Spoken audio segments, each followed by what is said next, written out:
Critical Thinking Mastery, published by Voicebook Library. This essential guide will help you develop critical thinking skills, crucial for effective decision-making and problem-solving, vital for both personal and professional success. You'll learn how to identify and overcome biases, challenge assumptions, engage with diverse perspectives, and build mental resilience. Perfect for students, professionals, and anyone seeking self-improvement, this book empowers you to achieve your goals and thrive in all areas of life. Chapter 1. Introduction to Critical Thinking. Have you ever wondered why some people seem to navigate life's challenges effortlessly, while others struggle to make even simple decisions? The answer lies in the power of critical thinking. This transformative skill is the key to unlocking your full potential, both personally and professionally. But what exactly is critical thinking? And why is it so crucial in today's fast-paced, information-saturated world? Critical thinking is often misunderstood. It's not about being argumentative or dismissive of others' ideas. Instead, it's a disciplined approach to thinking that involves analyzing, evaluating, and synthesizing information to form well-reasoned judgments and decisions. It's the ability to step back from your immediate reactions and examine situations objectively, considering multiple perspectives and potential outcomes. Many people mistakenly believe that critical thinking is an innate talent. You either have it or you don't. This couldn't be further from the truth. Critical thinking is a skill that can be developed and honed over time, much like a muscle that grows stronger with regular exercise. By cultivating this skill, you'll find yourself better equipped to solve complex problems, make informed decisions, and navigate life's uncertainties with confidence. The benefits of mastering critical thinking extend far beyond the classroom or workplace. In your personal life, it can help you build stronger relationships by improving your communication skills and empathy. You'll be better able to understand different viewpoints, resolve conflicts, and make decisions that align with your values and goals. Professionally, critical thinking is increasingly sought after by employers across all industries. It's the skill that sets apart leaders and innovators from those who simply follow instructions. As you embark on this journey to enhance your critical thinking skills, you'll discover that it's not just about changing how you think. It's about transforming your entire approach to life. You'll learn to question assumptions, challenge your own biases, and approach problems with creativity and open-mindedness. This book will guide you through this transformation, providing practical tools, exercises, and insights to help you develop a critical thinking mindset. In the chapters that follow, we'll explore the foundations of critical thinking, delve into the intricacies of logical reasoning, and uncover the hidden biases that can cloud our judgment. You'll learn powerful techniques for problem-solving, decision-making, and effective communication. But before we dive into these topics, we must first turn our attention inward. To truly master critical thinking, we must first understand the complex landscape of our own minds. As we close this introductory chapter, ask yourself, are you ready to challenge your assumptions, expand your perspective, and unlock your full potential? The journey ahead may not always be easy, but the rewards are immeasurable. In the next chapter, we'll begin by exploring the fascinating world of your thought patterns, the first step in transforming your mindset for ultimate personal growth. Before we continue, make sure to subscribe to Voicebook Library and activate notifications to receive more self-improvement tips that will supercharge your growth. Chapter 2. Understanding Your Thought Patterns. Imagine for a moment that your mind is a vast, unexplored territory. Within its borders lie hidden treasures of insight and creativity, but also treacherous pitfalls of bias and misconception. To navigate this complex landscape effectively, you must first become intimately familiar with its terrain. This is where the journey of critical thinking truly begins, with self-awareness. Self-awareness is the cornerstone of critical thinking. It's the ability to observe your own thoughts, emotions, and behaviors as if you were an impartial spectator. This skill allows you to recognize patterns in your thinking, identify your strengths and weaknesses, and understand how your experiences and beliefs shape your perceptions of the world. One powerful technique for developing self-awareness is mindfulness. By practicing mindfulness, you learn to pay attention to your thoughts and feelings in the present moment, without judgment. This can be as simple as taking a few minutes each day to sit quietly and observe the flow of your thoughts. As you do this regularly, you'll start to notice recurring themes, emotional triggers, and habitual thought patterns that you may have never recognized before. Another valuable tool for understanding your thought patterns is reflective journaling. By writing down your thoughts, experiences, and reactions, you create a tangible record of your inner world. Over time, this record can reveal insights about your decision-making processes, emotional responses, and underlying beliefs. You might notice, for example, that you tend to jump to conclusions in certain situations, or that you have a habit of catastrophizing minor setbacks. As you become more aware of your thought patterns, you'll likely encounter some uncomfortable truths. We all have cognitive biases, systematic errors in thinking that can lead to irrational judgments and decisions. These biases are deeply ingrained and often operate below the level of conscious awareness. For instance, confirmation bias leads us to seek out information that confirms our existing beliefs while ignoring contradictory evidence. The availability heuristic causes us to overestimate the likelihood of events that are easily remembered or imagined. Recognizing these biases in yourself can be challenging, but it's a crucial step in developing critical thinking skills.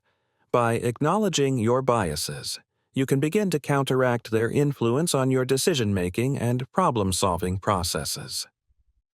One effective way to uncover hidden biases and assumptions is to seek feedback from others. This requires a willingness to be vulnerable and open to criticism, qualities that are essential for personal growth. Ask trusted friends, colleagues, or mentors for their honest opinions about your strengths and weaknesses. Their perspectives can provide valuable insights that you might miss through self-reflection alone. As you delve deeper into understanding your thought patterns, you'll likely encounter resistance from your own mind. It's natural to feel defensive or uncomfortable when confronting long-held beliefs or habits. But remember, this discomfort is a sign of growth. Embracing it is key to developing the mental flexibility necessary for critical thinking. By the end of this chapter, you should have a clearer picture of the complex landscape of your mind. But this is just the beginning. As we move forward, you'll learn how to use this self-awareness as a foundation for developing more advanced critical thinking skills. In the next chapter, we'll explore the fundamental principles of critical thinking and begin to build the toolkit you'll need to navigate even the most complex intellectual terrain. Chapter 3: The Fundamentals of Critical Thinking. Picture yourself as an explorer, standing at the edge of a vast, uncharted wilderness. The terrain before you is your own mind, and the map in your hands is critical thinking. But, like any skilled explorer, you need more than just a map. You need the right tools and skills to navigate this challenging landscape. In this chapter, we'll equip you with the fundamental tools of critical thinking: logical reasoning and evidence-based thinking. Logical reasoning is the backbone of critical thinking. It's the process of drawing conclusions based on evidence and sound argumentation. At its core, logical reasoning involves identifying premises, the information or assumptions you start with, and following them through to their logical conclusions. This might sound abstract, but it's something we do every day, often without realizing it. For example, consider a simple syllogism. All cats are mammals. Fluffy is a cat. Therefore, Fluffy is a mammal. This is a basic form of deductive reasoning, where if the premises are true, the conclusion must also be true. As we delve deeper into logical reasoning, you'll learn to recognize and construct more complex arguments, as well as identify flaws in reasoning known as logical fallacies. Logical fallacies are errors in reasoning that can lead to false conclusions, even when the premises seem sound. Some common fallacies include the ad hominem attack, dismissing an argument based on the personal characteristics of the arguer rather than the argument itself, the false dichotomy, presenting only two options when other alternatives exist, and the slippery slope, assuming that one event will inevitably lead to a chain of related events without evidence for such a connection. By learning to recognize these fallacies, you'll not only be able to spot flaws in others' arguments, but also avoid them in your own thinking. This skill is invaluable in an age where we're constantly bombarded with persuasive messaging, from advertising to political rhetoric. But logical reasoning alone isn't enough. Critical thinking also requires a commitment to evidence-based thinking. This means basing your conclusions on verifiable facts and reliable data rather than personal beliefs, emotions, or anecdotes. It involves seeking out high-quality sources of information, evaluating the credibility of evidence, and being willing to change your mind when presented with new, compelling information. Developing this evidence-based mindset requires cultivating several key attitudes: curiosity, open-mindedness, and intellectual humility. Curiosity drives us to ask questions, seek out new information, and explore alternative perspectives. Open-mindedness allows us to consider ideas that may challenge our existing beliefs. Intellectual humility is the recognition that our knowledge is always incomplete and that we can learn from others, even or especially when we disagree with them. These attitudes form the foundation of what we might call a critical thinking mindset. This mindset is characterized by a willingness to question assumptions, including your own, a healthy skepticism towards claims that lack evidence, and a commitment to ongoing learning and growth.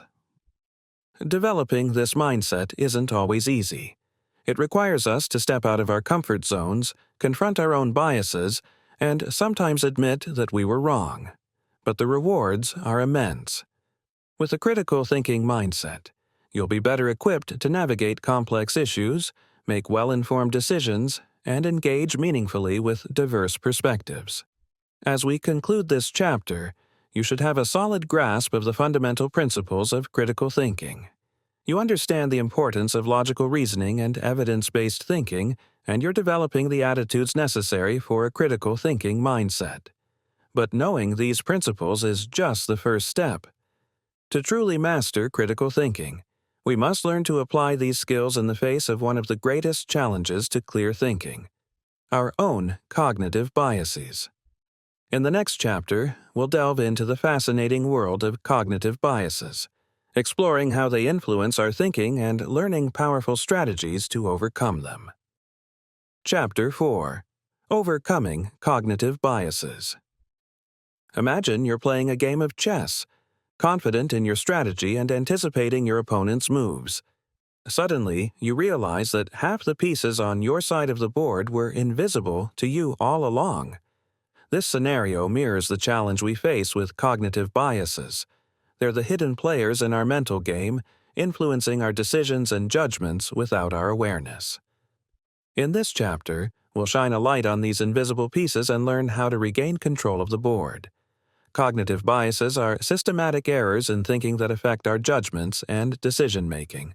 They're not character flaws or signs of low intelligence. In fact, they're a natural result of our brain's attempt to simplify information processing. These mental shortcuts, or heuristics, often serve us well in everyday situations. But in complex scenarios requiring critical thinking, they can lead us astray. One of the most pervasive biases is *** confirmation bias, ***. Our tendency to search for, interpret, and recall information in a way that confirms our pre-existing beliefs.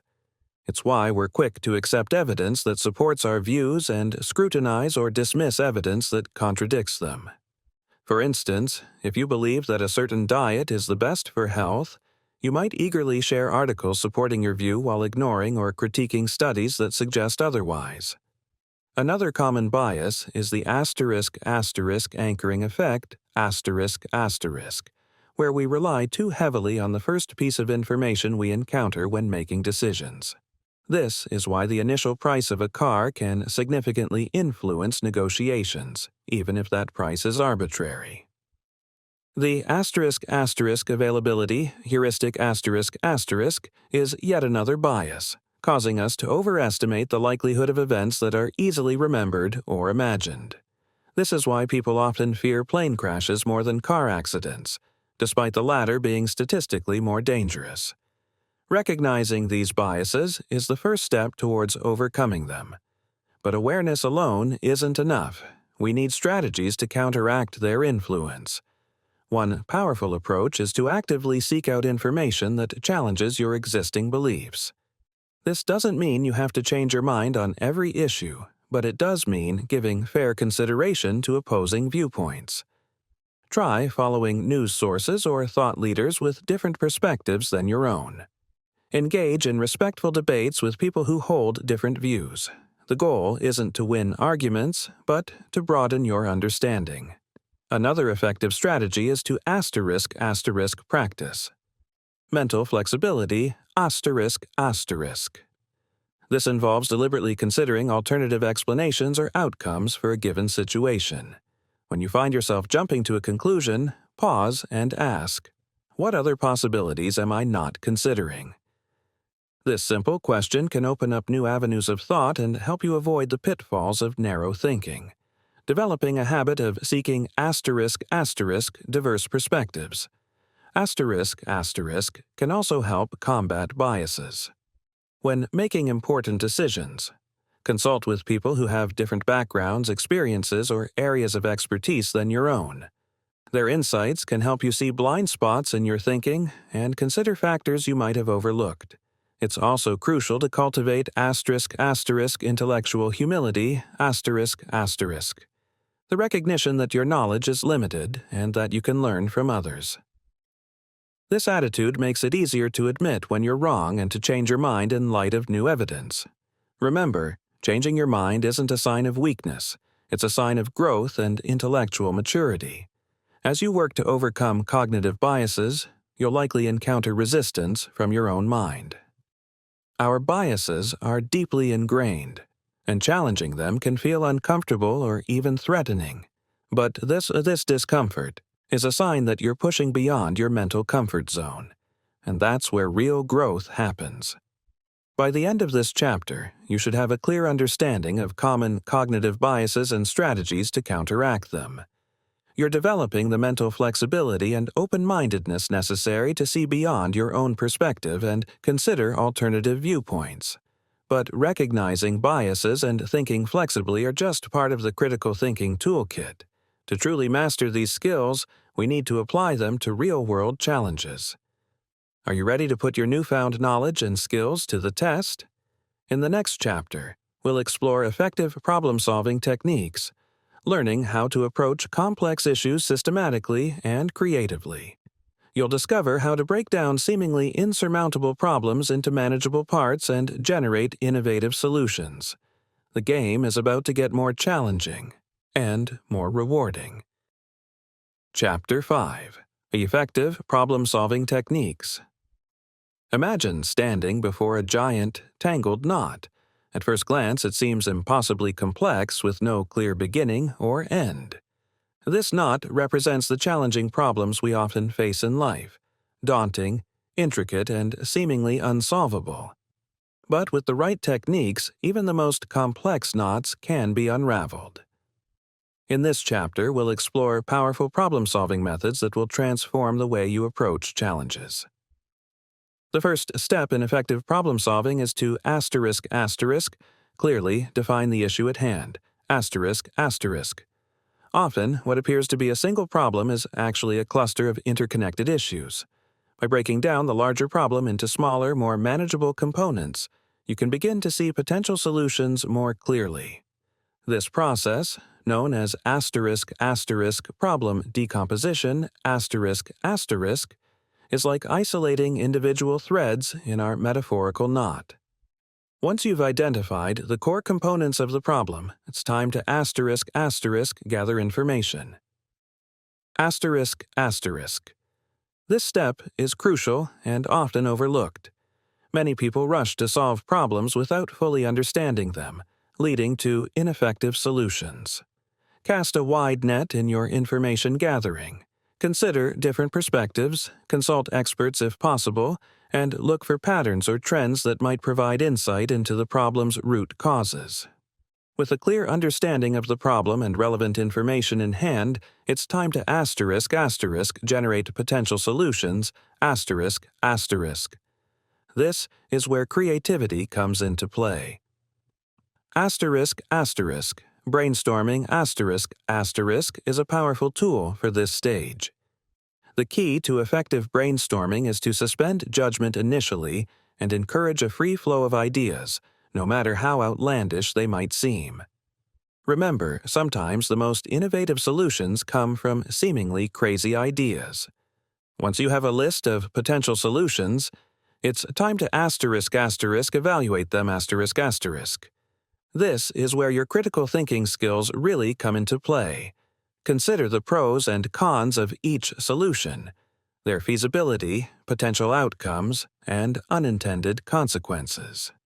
It's important to be as objective as possible during this stage, setting aside personal preferences or biases.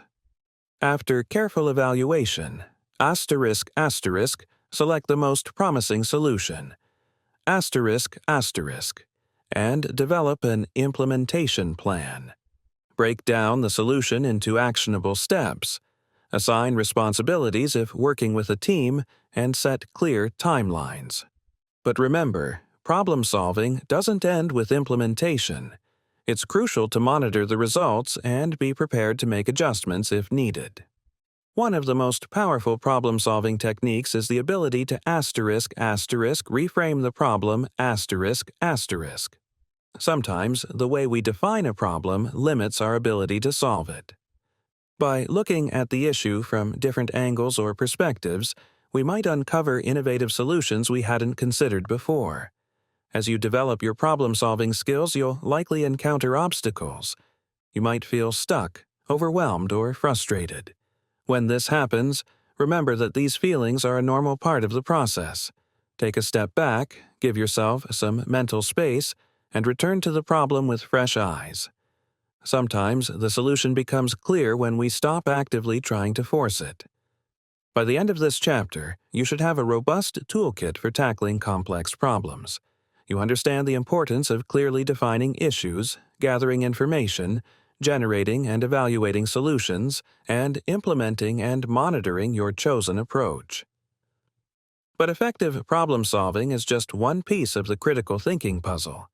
To truly master these skills, we need to learn how to analyze information and arguments with precision and clarity. In the next chapter, we'll delve into the art of analyzing information and arguments, equipping you with the tools to separate fact from fiction and solid reasoning from fallacious logic. Chapter 6. Analyzing Information and Arguments. Imagine yourself as a detective at the scene of an intellectual crime. Before you lies a tangled web of claims, evidence, and conclusions. Your task? To unravel this web, separate truth from fiction, and expose faulty reasoning. This is the essence of analyzing information and arguments, a crucial skill in the critical thinker's arsenal. At the heart of this skill is the ability to dissect an argument into its component parts. Every argument, no matter how complex, can be broken down into three basic elements: claims, premises, and conclusions Claims are assertions about what is true or what should be done. Premises are the reasons or evidence given to support the claims. The conclusion is what the argument is trying to prove or persuade you to believe. Consider this simple argument. All dogs are mammals. Fido is a dog, therefore Fido is a mammal. Here, all dogs are mammals, and Fido is a dog are the premises, while Fido is a mammal is the conclusion.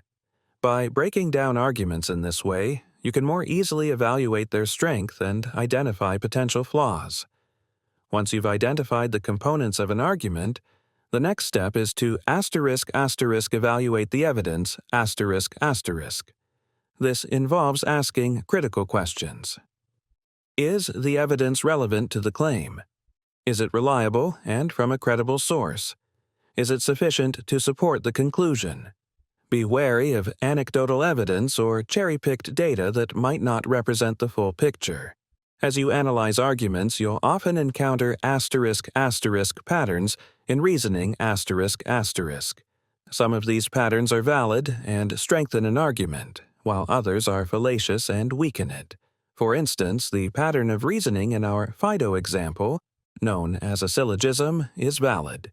If the premises are true, the conclusion must be true. However, many arguments use asterisk invalid patterns of reasoning asterisk. For example, the slippery slope fallacy assumes that one event will inevitably lead to a chain of related events without providing evidence for this connection. If we allow same-sex marriage, next people will want to marry animals. Is a classic example of this fallacy. Another common flaw in reasoning is the asterisk confusion of correlation with causation asterisk. Just because two things occur together doesn't mean one caused the other. For instance, there might be a correlation between ice cream sales and drowning incidents, but that doesn't mean ice cream causes drowning. In reality, both might increase during the summer months. As you hone your skills in analyzing arguments, you'll also need to be alert to asterisk hidden assumptions and unstated premises asterisk. Often, what's not said in an argument can be just as important as what is said. For example, someone might argue, "We should cut taxes to stimulate economic growth." This argument assumes that lower taxes always lead to economic growth, an assumption that should be examined critically. Developing these analytical skills takes practice.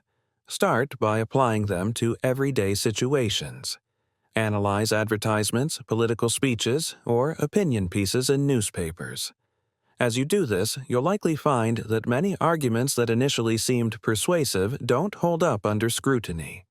Remember, the goal of this analysis isn't to win arguments or prove others wrong. Instead, it's about developing a clearer understanding of complex issues and making more informed decisions. By sharpening your analytical skills, you're equipping yourself to navigate the sea of information we encounter daily, separating valuable insights from misleading claims. As we conclude this chapter, you should feel more confident in your ability to break down and evaluate arguments. You understand the importance of identifying claims, premises, and conclusions, evaluating evidence, and recognizing common patterns and flaws in reasoning. But in our increasingly interconnected world, effective critical thinking requires more than just analyzing individual arguments. We need to be able to engage with diverse perspectives and synthesize insights from multiple viewpoints. In the next chapter, we'll explore strategies for engaging with diverse perspectives, building empathy, and integrating multiple viewpoints into your decision-making process. Chapter 7. Engaging with Diverse Perspectives. Imagine stepping into a room where every wall is a different color, each representing a unique perspective on the world. As you move around the room, your view shifts, revealing new combinations of colors and shades you hadn't noticed before. This kaleidoscope of perspectives is much like the diverse viewpoints we encounter in our increasingly interconnected world. In this chapter, we'll explore how engaging with these diverse perspectives can enrich our understanding and sharpen our critical thinking skills. The value of diverse viewpoints cannot be overstated. When we expose ourselves to different perspectives, we challenge our assumptions, broaden our understanding, and often arrive at more nuanced and robust solutions to complex problems. It's like adding new colors to our palette. The more colors we have, the richer and more vibrant our picture of the world becomes. But engaging with diverse perspectives isn't always easy.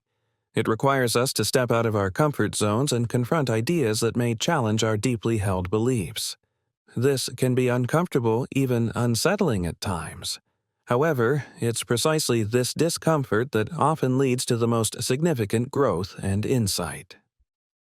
One powerful strategy for seeking out alternative perspectives is to deliberately expose yourself to sources of information that challenge your existing views.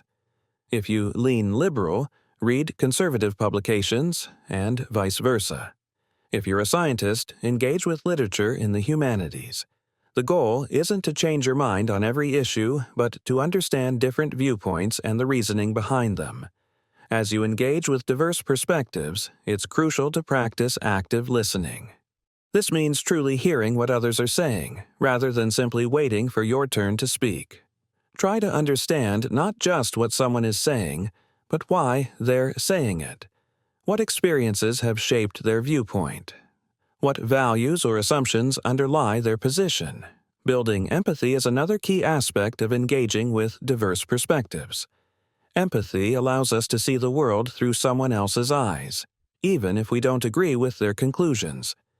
It helps us recognize that most people, regardless of their views, are trying to do what they believe is right based on their understanding and experiences. One effective technique for building empathy and understanding diverse perspectives is the practice of steel manning. This is the opposite of straw manning, where you attack a weak or exaggerated version of someone's argument.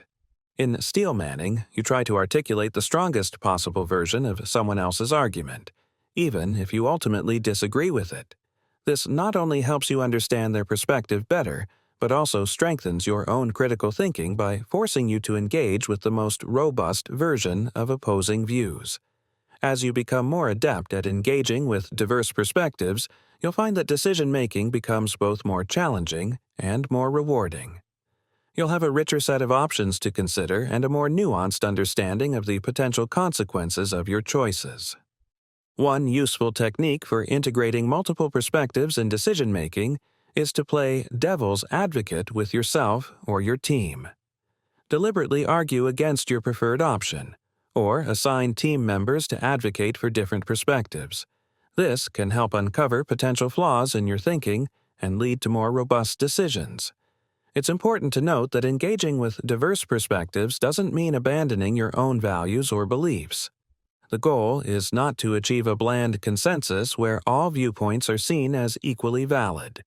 Rather, it's about enriching your understanding, challenging your assumptions, and arriving at more thoughtful and well-reasoned positions.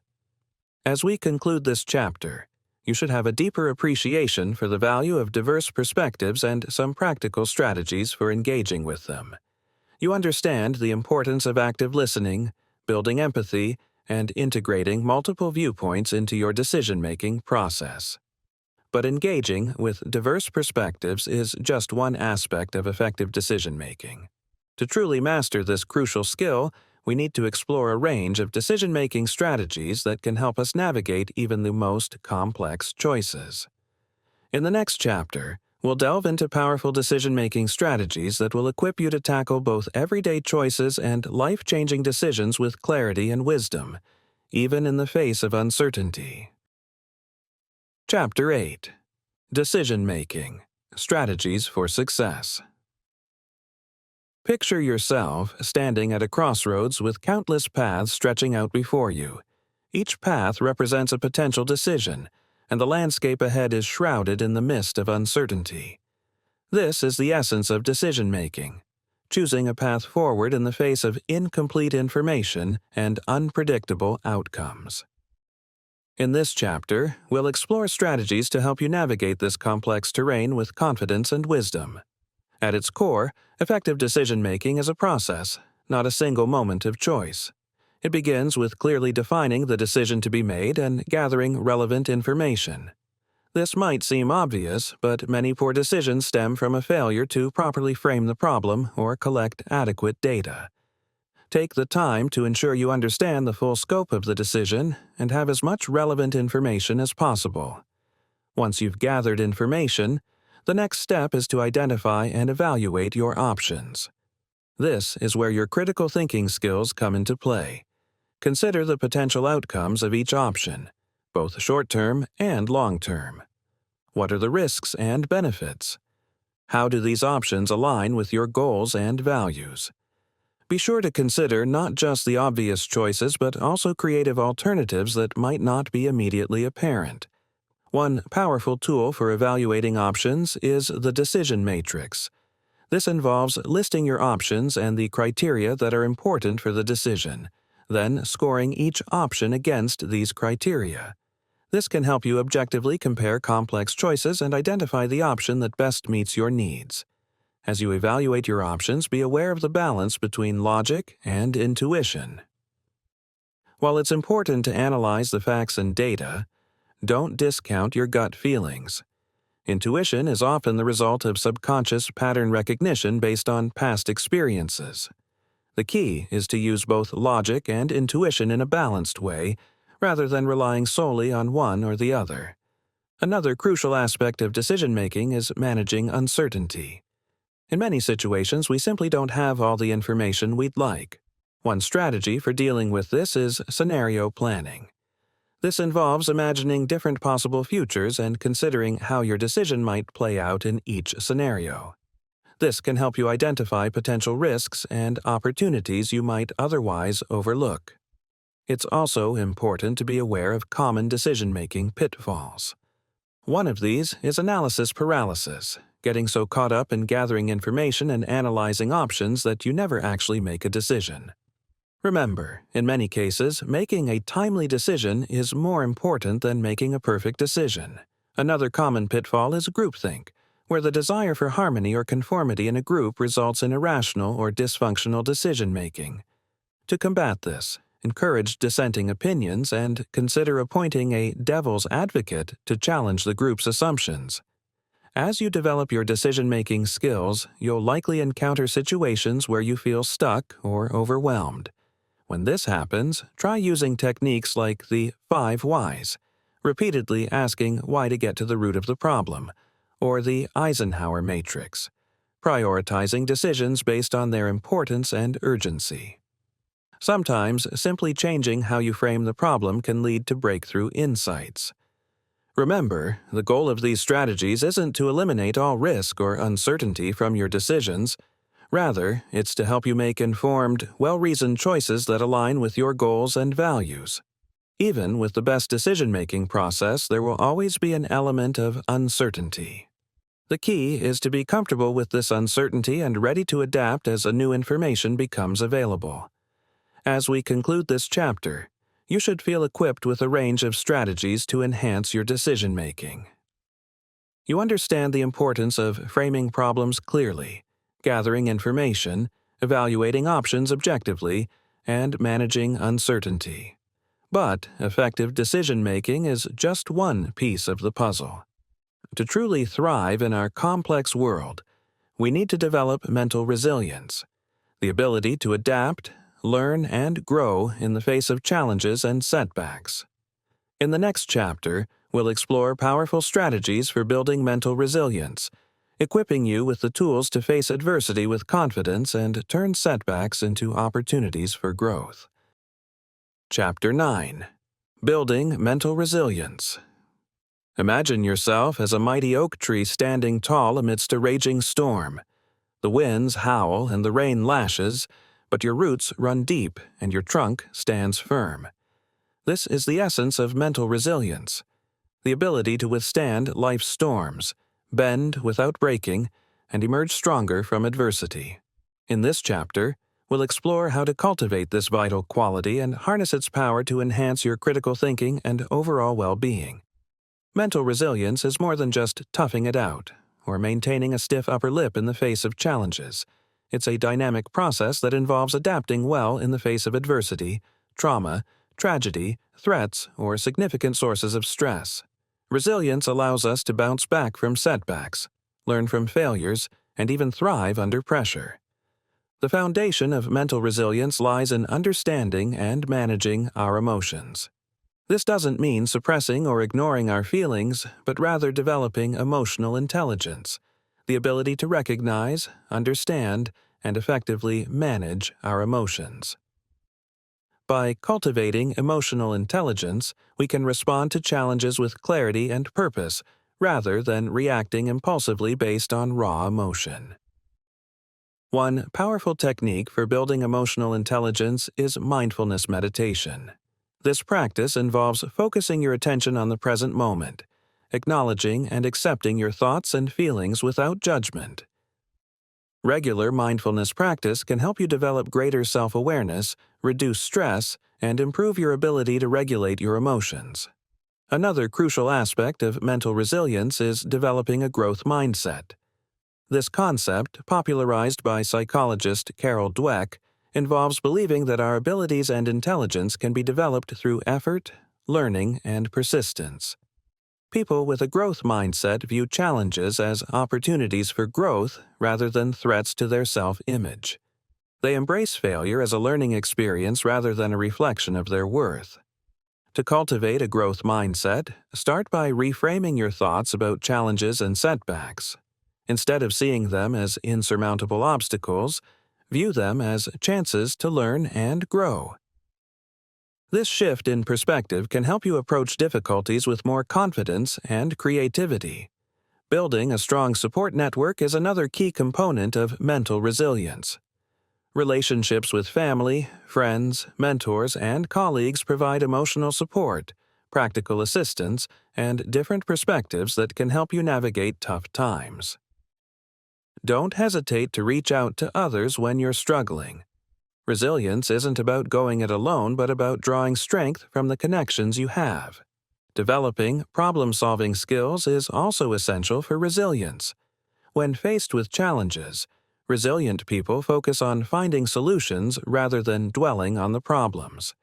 This proactive approach helps them to regain a sense of control and direction. Practice breaking down problems into smaller, more manageable parts, and explore multiple solutions. This method not only builds resilience, but also enhances your critical thinking abilities. Physical well-being is another important factor in mental resilience. Regular exercise, a healthy diet, adequate sleep, and stress management techniques all contribute to a stronger, more resilient mind. When your body is well cared for, you're better equipped to handle mental and emotional stress. Finally, resilience is about finding meaning and purpose in life, even in the face of adversity. Having a sense of purpose provides direction and motivation, helping you to persevere through tough times. This might involve setting long-term goals, engaging in meaningful work, or contributing to something larger than yourself. Whatever it is, having a clear sense of purpose can help you stay grounded and focused, even when the going gets tough. As we conclude this chapter, you should feel more empowered to face life's challenges with resilience. You've learned the importance of emotional intelligence, a growth mindset, a strong support network, effective problem-solving, physical well-being, and a sense of purpose in building mental resilience. But resilience alone isn't enough. It's also crucial to apply these principles to real-life situations. In the next chapter, we'll explore how to put these strategies into practice, helping you to not only survive, but thrive in the face of adversity.